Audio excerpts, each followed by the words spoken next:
هو في حاجة اسمها شغف؟ ولا في حاجة اسمها المود المثالي اللي أنا لازم أكون فيه؟ ولا أنا لازم أكون متحمس تجاه شيء عشان أبدأ أعمله؟ ولا تفتكر إن كل دي خرافات ومفيش حد من الناس اللي بينجح أصلاً معترف بيها؟ الحقيقة بتقول إن أنت لو قاعد مستني تكون متحمس أو مستني اللحظة المثالية اللي أنت هتبدأ فيها حاجة في حياتك، فأنت هتستنى طول عمرك. وأكبر دليل على كده، اسأل نفسك في كام حاجة في دماغك أنت نفسك تعملها وواثق إن هي هتغير لك حياتك تماماً، ولكن ما أخدتش الخطوة إن أنت تعملها. طب ليه؟ عشان مستني المود المثالي، مستني أكون متحمس مستني الشغف بتاعي. اللحظة المثالية اللي أنت بتدور عليها دي هي أكبر كدبة أنت واقع فيها في حياتك. وفي حلقة النهاردة من خطوة بخطوة هتكلم معاك في أكتر 3 حاجات هيخلوك تتغلب على انتظارك للحماس واللحظة المثالية والشغف تماماً. ولكن ركز جدا، ورقتك وقلمك ويلا بينا. انا اسلام محمد، دكتور صيدلي خريج صيدله القاهره والسي او لشركه ماي لايف ستايل، وساعدت الاف مؤلفه من البشر ازاي يقدروا يعملوا من 4 ل 7 ارقام بالدولار شهريا من الدخل عن طريق الانترنت. ولكن الاهم ان ساعدتهم ان هم يتغلبوا عن وهم الشغف ب3 حاجات اللي هتكلم معاك فيهم النهارده. ورقتك وقلمك ويلا بينا. أول حاجة بقى من ال3 حاجات اللي هنتكلم فيهم النهاردة، وهي قاعدة بتقول actions creates mood. يعني إيه؟ يعني الأفعال هي اللي بتخلق المود بتاعك. تعال أفكرك بحاجة. كم مرة كنت مستثقل إنك أنت تعمل حاجة معينة في شغلك، في مذاكرتك، في أي حاجة، وبمجرد ما بدأت وبعد مرور أول 5 دقايق لقيت نفسك قلت طب ما حلو أهو، طب ما الدنيا جميلة اهي، طب ما يلا بينا، واتحمست أكتر والدنيا خدتك إنك تخلص 4 و5 و6 ساعات في شغل أنت كنت مستثقل البداية فيهم. الحقيقة العملية بتقول أو العلمية بتقول إنه كتير مننا بيستثقل أول 5 دقايق في شغله. بعد ما أول 5 دقايق دول بيعدوا كل حاجة بتختلف.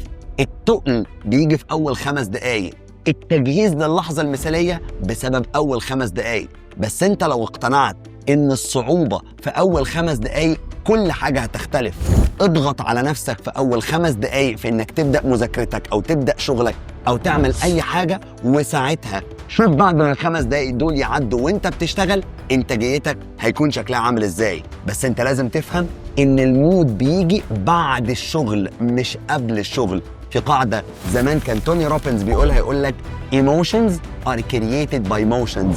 يعني المشاعر والحماس والموتيفيشن والسخونية تجاه أي حاجة بتيجي بعد ما أنت تبدأ تتحرك وبعد ما أنت تبدأ تشتغل. وديت الحاجة الأولى، إن الحماس بيجي بعد الشغل. طب أعمل إيه؟ اضغط على نفسك في أول 5 دقايق، وديت النقطة الأولى. النقطة الثانية اللي اسمها سحر الحلقات المفتوحة. إيه إسلام الكلام ده؟ دي حاجة اسمها زيجارنيك إفكت أو تأثير زيجارنيك. هقولك على حاجة. زمان كانوا بيشوفوا إن الجرسونات قبل ما يلاقوا أو الويترز في أي مطعم قبل ما يجوا يحاسبوا على أي ترابيزة بيبقى فاكر الترابيزة اللي طلبت إيه وطلبت إيه بالظبط والإضافات اللي طلبوها وكل حاجة، وبمجرد ما الترابيزة بتتحاسب عليها ولا كأن الترابيزة دي كانت موجودة في الذاكرة عندهم أصلاً.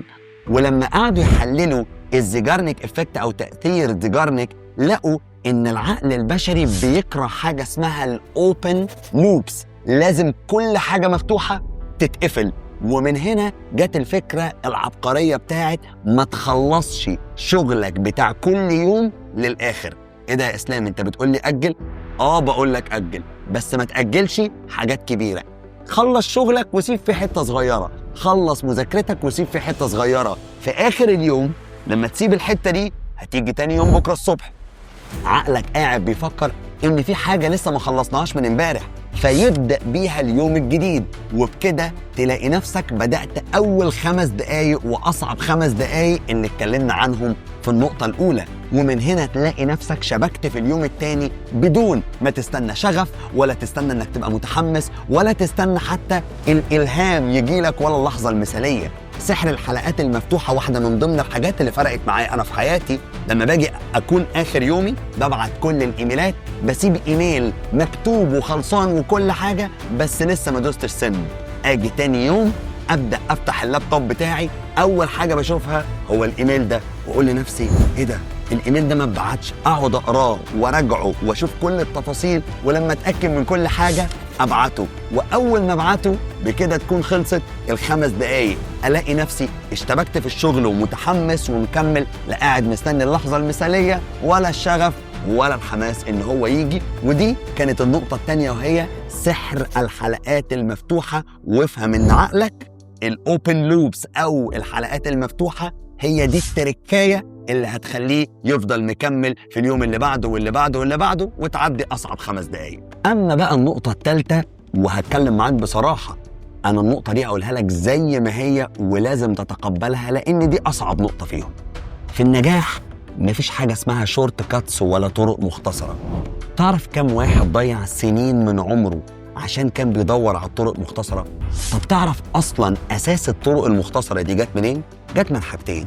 رقم واحد، انك انت بتقارن نفسك بالاخرين لما وصلوا للتشابتر 20 من القصه بتاعتهم، الفصل 20 في القصه، وانت لسه بالفصل الثاني ونفسك توصل بمنتهى السرعه زيهم وبتستعجل، وده بيخليك تدور على حاجه مش موجوده اسمها الاختصارات السريعه.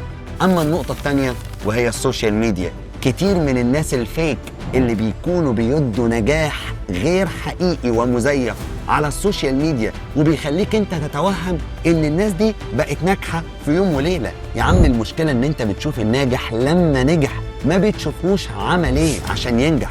مفيش حد هيشاركك غير انجازاته، مفيش حد هيشاركك احباطاته ولا مضايقاته ولا معاناته، ولكن كل الناس هتشاركك انجازاتها. فبالله عليك بلاش تفكر في نقطة الطرق المختصرة انك هتفضل طول حياتك في الحتة دي. ربنا سبحانه وتعالى بيقول وأن ليس للإنسان إلا ما سعى.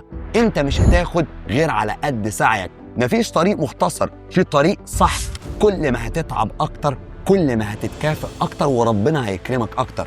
فبلاش وهم الشغف وبلاش وهم الحماس واللحظة المثالية عشان انت بتدور على الطريق المختصر اللي ينجحك. كل الناس اللي نجحت في حياتها ناس أخدت قرار إنها تمشي في الطريق اللي ينجح مهما كان دنيته عاملة ازاي، مهما كان الصعوبات اللي فيه، وبطلوا يدوروا على الطرق المختصرة. وعلشان كده لو اهتميت بالثلاث حاجات دول، ركزت رقم 1 في انك انت تبدأ في أول 5 دقايق وبعد ما هتبدأ العجلة هتدور، ورقم 2 فكرت وركزت في سحر الحلقات المفتوحة وبدأت تفهم إن كل ما سبت حاجة مفتوحة هتكمل بيها اليوم التاني حياتك هتختلف وحماسك هيزيد. ورقم 3 ركزت النجاح إن النجاح ملوش شورت كاتس، ساعتها بس كل حاجة في حياتك هتختلف. علشان كده مفيش حاجة اسمها شغف، في حاجة اسمها بني آدم عايز ينجح، في حاجة اسمها واحد عايز يعمل اللي المفروض يعمله حتى لو هو مش متحمس، حتى لو هو ملوش نفس، ولكن هيعمل اللي عايز يعمله عشان عنده هدف نفسه يوصل له، مش عنده شغف بيدور عليه.